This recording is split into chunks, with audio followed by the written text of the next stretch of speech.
I'm Steve Wozniak, back with another episode of Apple II Time Slice. When it became possible for an individual to have a computer that was completely theirs, one that didn't have to be shared with other users and operated by professionals, what exactly could it be used for? What if a computer in the home could do more than just display text? What if it could also play games, make sound, and show graphics? That's exactly what Steve Wozniak set out to build. After finishing the Apple I, Woz didn't just want to improve it, he wanted to transform what a microcomputer could do. To understand why, we need to step back for a moment. Before Apple, Woz was working at Hewlett-Packard and Steve Jobs was at Atari. Atari's co-founder, Nolan Bushnell, wanted a follow-up to the company's wildly popular game, Pong. He wanted a game that one person could play alone. He gave the project to Jobs, knowing Jobs would bring in Woz. There was a catch. The fewer chips used, the bigger the bonus.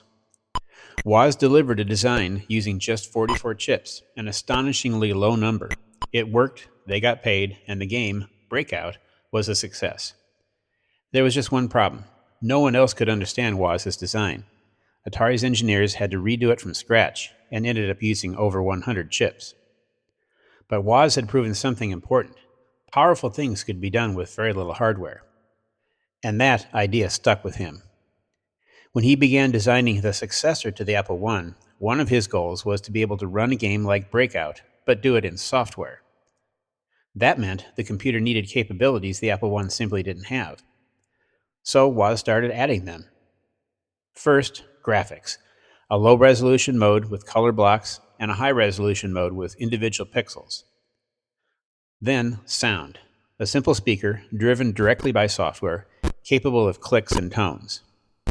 And input. Since games like Pong use a rotating knob, Woz designed circuitry to read a paddle controller. He even expanded his BASIC interpreter, adding commands to draw, color, and interact with graphics. All of this, not for customers, at least not yet. Woz built it so he could show off his own version of Breakout, later renamed Brickout, to his friends at the Homebrew Computer Club. But along the way, something bigger was taking shape. Memory prices were falling, so Woz designed the updated computer to support up to 48K of RAM, a huge amount at the time. Instead of sending text directly to the screen like the Apple I, he created a full-screen buffer in memory, 24 lines, 40 characters each. That meant every character position, 960 in total, could be manipulated directly. For the first time, the display wasn't just output, it was something you could control. He also built cassette routines directly into ROM, eliminating the need for the add-on card. And then came one of the most important design decisions, expansion slots. Steve Jobs thought 2 would be enough, maybe one for a printer, one for a modem. Woz insisted on 8. That decision would prove critical.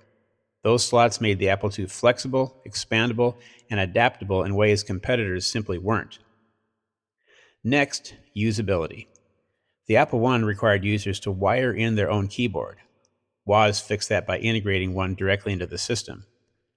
To keep costs down, it was uppercase only, modeled after familiar teletype keyboards, even including a control key for additional functions. Then came power. Instead of a bulky, heat-generating supply, Jobs brought in Rod Holt, an engineer from Atari. Holt designed a switching power supply, cooler, smaller, and far more efficient than anything typically used at the time. Finally, the case. Most computers then came in industrial metal boxes. Jobs hated that look. So he hired Jerry Manock to design something different, a molded plastic case, clean and approachable, sized to fit the expansion cards Woz had insisted on. The result didn't look like a machine for engineers. It looked like something you could put on a desk, or even a kitchen table. And that was the point. What Woz and Jobs created wasn't just an improved Apple I. It was a completely new kind of computer, one that combined graphics, sound, expandability, and usability in a single integrated system.